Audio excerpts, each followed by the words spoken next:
Mechanical. Hello students, मैं Sweety सालेचा, lecturer mechanical. आज आपको ME 202 fluid mechanics and machines का unit number 1 properties of fluid के रिमेनिंग टॉपिक कवर करवाऊंगी। तो आज हम पढ़ेंगे vapour pressure, cavitation, compressibility, surface tension and the capillarity. Now, what is the vapor pressure? जब भी कोई लिक्विड अगर ओपन एयर में रहता है या फिर एटमॉस्फेरिक एयर में रहता है तो क्या होता है, वो लिक्विड वेपर में कन्वर्ट होना स्टार्ट हो जाता है, जिस फिनोमेना को हम बोलते हैं एवोपरेशन। बट अगर वही लिक्विड किसी क्लोज कंटेनर में हो, suppose to be this is a close container and in this there is a water or any other liquid, and these red particles are the molecular which start vaporize in this closed container. तो होता क्या है कि कुछ देर तक जैसे ही हमने किसी लिक्विड को किसी क्लोज कंटेनर में रखा तो कुछ देर तक तो कुछ लिक्विड यहाँ से बाहर आएगा और कुछ वापस कंडेंस होके वापस इसमें जाएगा। आफ्टर सम टाइम यहाँ पर एक सैचुरेशन स्टेट आ जाएगी। एट दैट सैचुरेशन स्टेट इस लिक्विड सरफेस के ऊपर एक फिक्स प्रेशर लगना स्टार्ट हो जाएगा, जो किसके द्वारा लगाया गया है, वेपर के द्वारा, जिसे हम क्या बोलते हैं, वेपर प्रेशर। ठीक है, तो vapour pressure is nothing but pressure exerted on a liquid surface in a close container by the vapour. वाष्प के द्वारा द्रव की सतह पर लगाया जाने वाला दबाव ही क्या कहलाता है, आपका वेपर प्रेशर। अब वेपर प्रेशर क्या होता है, जैसे टेम्परेचर इंक्रीज होगा वेपर प्रेशर भी इंक्रीज होगा, और ज़्यादा अमाउंट में आपके वेपर किसमें, जैसे ही टेम्परेचर इंक्रीज होगा अगर इस कंटेनर का, तो ज़्यादा अमाउंट में वेपर क्या हो जाएगी, एवोपरेट होना स्टार्ट हो जाएगी। तो ऑटोमेटिकली वी कैन से कि टेम्परेचर इंक्रीज होने से वेपर प्रेशर भी इंक्रीज होता है। बट अगर हम ये मान लें, if the pressure of the liquid is reduce by some means to such an extent that it becomes equal to और less than the vapour pressure of the liquid. Means क्या हो गया कि सपोज टू बी हम लोग जो है किसी हिली एरिया में हैं, या फिर ऐसी कोई सिचुएशन आ गई कि जो इस लिक्विड का प्रेशर है इस वेपर प्रेशर के बराबर या फिर इससे कुछ कम हो जाता है। तो इस जैसे की टेंडेंसी होती है यहाँ से लिक्विड क्या होना हो जाएगा, एवोपरेट होना स्टार्ट हो जाएगा। और एट दिस टाइम जब ये एवोपरेट होना स्टार्ट हो जाएगा तो हमको इसके बॉइलिंग पॉइंट तक लिक्विड को गर्म करने की ज़रूरत नहीं है। लो टेम्परेचर पे ही लिक्विड क्या हो जाएगा, बॉईल होना स्टार्ट हो जाएगा। क्लियर? तो क्या कंडीशन है कि pressure of the liquid is equal और less than the vapour pressure, then the liquid start boiling. Clear? अब कैसा होता है कि जैसे अगर आप किसी हिली एरिया में जाते हो, हिल्स में जाते हो, तो वहाँ पर जो है बॉइलिंग लोअर टेम्परेचर पे होती है। जैसे कि अगर आप वाटर का ही ले लेते हैं तो जो जैसे माउंट एवरेस्ट पे वाटर जो है वो 76 डिग्री पे ही क्या हो जाता है, बॉयल होना स्टार्ट हो जाता है due to the vapour pressure.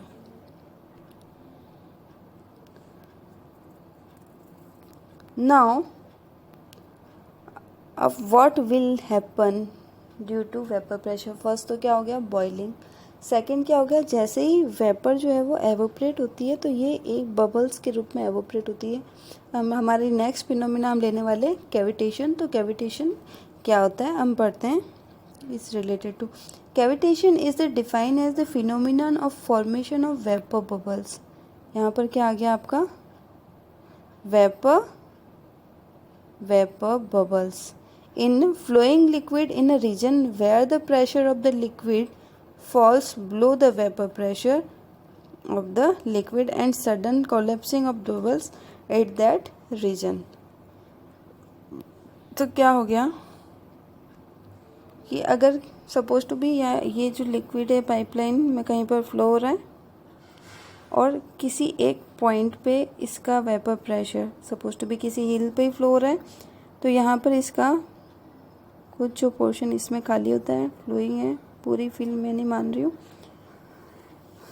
तो यहाँ पर क्या हो जाएगा, जैसे ही इसका प्रेशर वेपर प्रेशर से कम या वेपर प्रेशर के बराबर हो जाता है तो यहाँ पर बबल्स फॉर्म होना स्टार्ट हो जाते हैं, कुछ बुलबुले बनना स्टार्ट हो जाएंगे। और ये बुलबुले क्या करेंगे कि बुलबुले तो ज़्यादा देर तक बने हुए नहीं रह सकते हैं, बबल्स ज़्यादा देर नहीं रह सकते हैं, तो ये कहीं पर जाकर इसकी पेरीफेरी पे आके क्या हो जाएंगे, ब्लास्ट हो जाएंगे।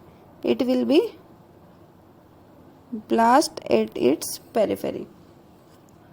तो यहाँ पर क्या हो गया, जैसे कि मैंने आपको बताया, सपोज टू बी एक पाइप है जो किसी माइल्ड स्टील का है, कैविटेशन के थ्रू एक बबल बना और यहाँ पर आकर ब्लास्ट हो गया। तो जैसे ही ब्लास्ट होगा, एक तो वहाँ पर ऑलरेडी आपकी क्या है, हाई प्रेशर है, और ड्यू टू ब्लास्ट यहाँ पर क्या हो जाएगा, सडन प्रेशर बहुत ज़्यादा राइज हो जाएगा और जो इसकी सरफेस है उसमें क्या आ जाएगा, फटिग, फ्रैक्चर आ जाएगा। तो इस फिनोमिना को हम क्या बोलते हैं, कैविटेशन। यहाँ पर जैसे आपने देखा सरफेस क्या हो गई आपकी, अनइवन हो गई, तो इस प्रोसेस को हम क्या बोल देंगे, कैविटेशन। अब कैविटेशन से क्या होगा कि पाइपलाइंस जो है वो कभी कभी वेपर प्रेशर से जब भी हम कहते हैं तो ये तो हो गया ब्लास्ट, पर अगर यहाँ पर काफ़ी सारी जो एयर है वो अगर बबल्स में कन्वर्ट हो गई तो पाइपलाइन कभी कभी क्या हो जाता है, चॉक भी हो जाता है। Choking is done over there, ठीक है। और इसका जो सरफेस एरिया है वो कंटिन्यूसली डिफॉर्म हो जाता है। और अगर ये तो एक बार ब्लास्ट हुआ और यहाँ पर हीट और दोनों जनरेट हुई, धीरे धीरे सरफेस कैसी हो जाएगी इसकी, rough surface. The surface become rough due to the cavitation, और आपका जो फ्लो है वो कैसा हो जाएगा, irregular flow. Now the next is the compressibility. जैसा मैंने आपको डेंसिटी के टाइम भी कंप्रेसिबिलिटी के बारे में कुछ बताया था। तो compressibility of the fluid is the ability to change its volume under pressure when pressure is applied to a fluid.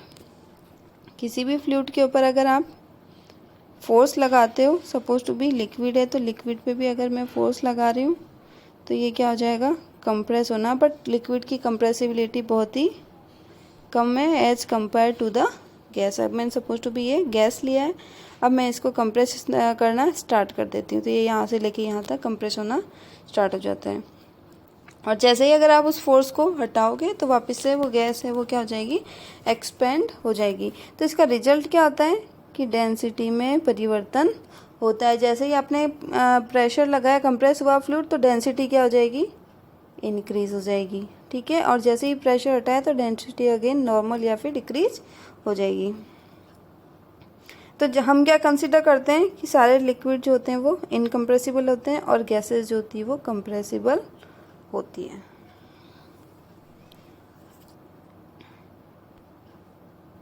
Now compressibility and bulk modulus. Compressibility की एक और डेफिनेशन क्या है, it is the reciprocal of bulk modulus. Bulk modulus को हम बोलते हैं संपीडितता गुणांक, जिसको हम denote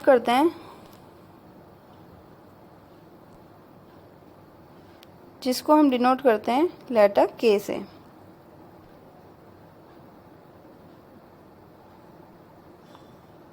it will denoted by a letter के।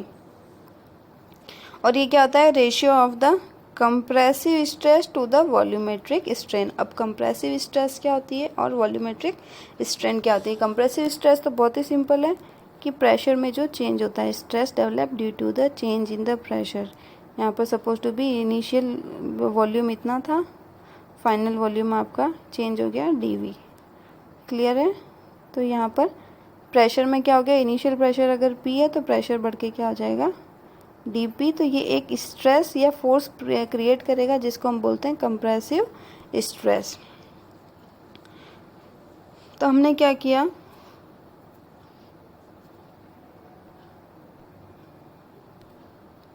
सपोज टू भी हमने ये ले लिया एक सिलेंडर और इसके ऊपर लगा हुआ है आपके पिस्टन। सिलेंडर के ऊपर लगा हुआ है आपके पिस्टन। अब हमने क्या किया, इसको एक मोमेंट प्रोवाइड किया, कहाँ से, यहाँ से लेके हमने मान लिया डी ए, इसका टोटल एरिया है, डी ए तक हमने इसको क्या किया, मोमेंट प्रोवाइड किया, या वॉल्यूम इसका कम हुआ वी से, डेल्टा वी। तो इनिशियल आपके इसमें प्रेशर में तो क्या इंक्रीज हो गया, यहाँ पर अगर प्रेशर पी है तो पी प्लस डी पी, अंदर जो फ्लूइड है उसका प्रेशर क्या हो गया, P plus D P.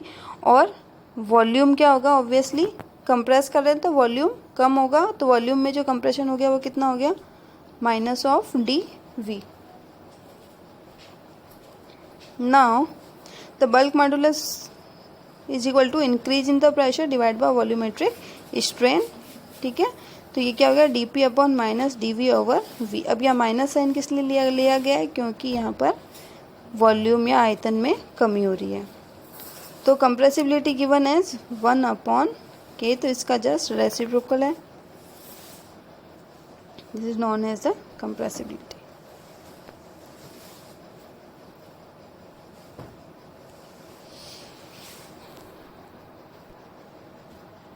Now next is the surface tension.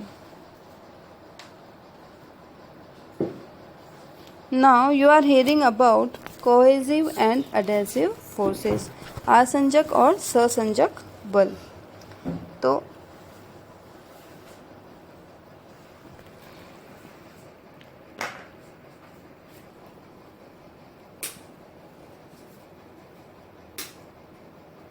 Cohesive and adhesive forces. तो कोहेसिव फोर्स क्या होता है कि जब द्रव के या फिर किसी भी लिक्विड के खुद के पार्टिकल्स एक दूसरे से अट्रैक्ट होते हैं, तो attraction in between the molecule particles is called, इन जो इंटरनल पार्टिकल्स के बीच में जो बॉन्डिंग होती है जिसको हम क्या बोलते हैं, कोहेसिव फोर्सेस। नाउ अगर ये किसी एक पात्र में है, suppose to be the liquid is in a container, तो ये कंटेनर की सरफेस को टच होगा, तो कुछ लिक्विड क्या होगा, attract towards the container. Means कि द्रव के अणु अगर किसी दूसरी सतह या दूसरे सरफेस की तरफ अट्रैक्ट होते हैं तो उसको हम क्या बोलते हैं, अडेजन और आसंजन। Clear.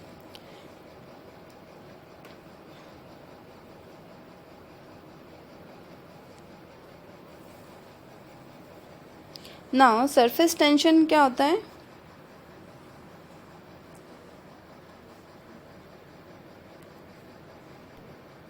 surface tension is defined as a tensile force acting on the surface of the liquid in contact with gas or on the surface between two immiscible liquids such that the contact surface behaves like a membrane under the tension। surface tension को हिंदी में हम बोलते हैं पृष्ठ तनाव। तो हमने क्या माना कि ये जो इनके इंट्रामोलिकुलर फोर्स हैं ये एक दूसरे को अट्रैक्ट कर रहे हैं, तो जैसे ही ये जो ऊपर वाली सरफेस है ये क्या होगी, एक फिल्म की तरह या एक परत की तरह कार्य करेगी, जिसके ऊपर अगर कुछ पार्टिकल्स, सपोज टू भी आपने दूध में मलाई देखी है या फिर कोई ऑयल है, ऑयल की सतह के ऊपर भी आपके क्या आ जाएंगे, जो डस्ट पार्टिकल्स है वो इसके ऊपर ठहर जाते हैं, अंदर नहीं जा पाते हैं। क्यों नहीं जा पाते हैं, ड्यू टू दी कोहेजन या कोहेसिव फोर्सेस। ये अपने द्रव जो है अपने पार्टिकल्स को अंदर की तरफ खींचता है। क्लियर। तो इससे एक सतह बन जाती है जिसको हम क्या बोलते हैं, surface tension.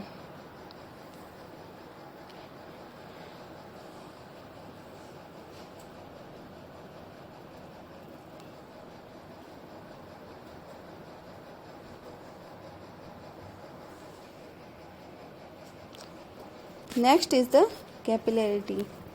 Capillarity is also connected or related to cohesion and adhesion forces.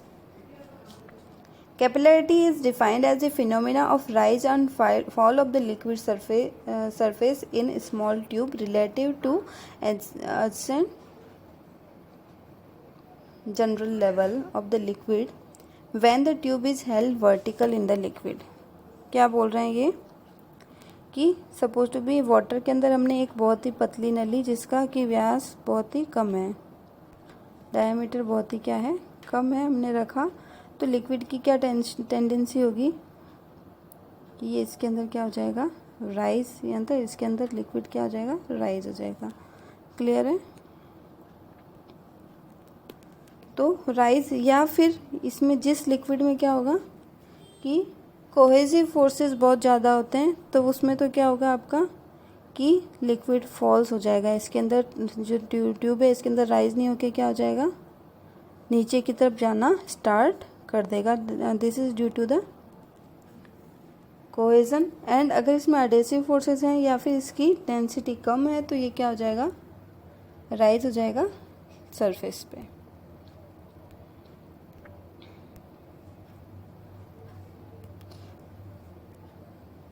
तो rise of the liquid surface is known as capillary rise, while fall of the liquid is known as capillary depression or depression.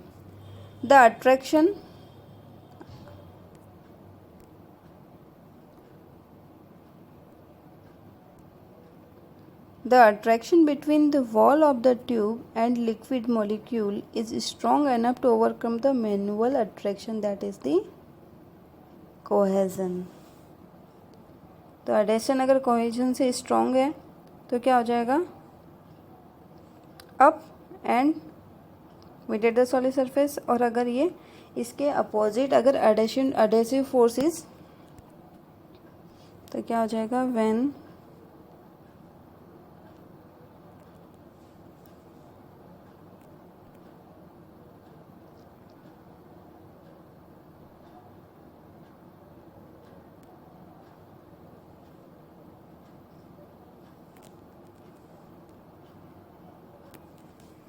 लो, तो क्या हो जाएगा, false.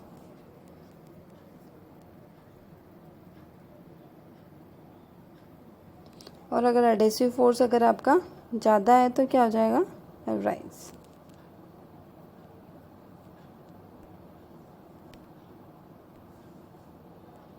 Now तो आपने पहले ही पढ़ रखा है, तो कैपिलरी एक्शन के कुछ एग्जांपल्स हम देख लेते हैं।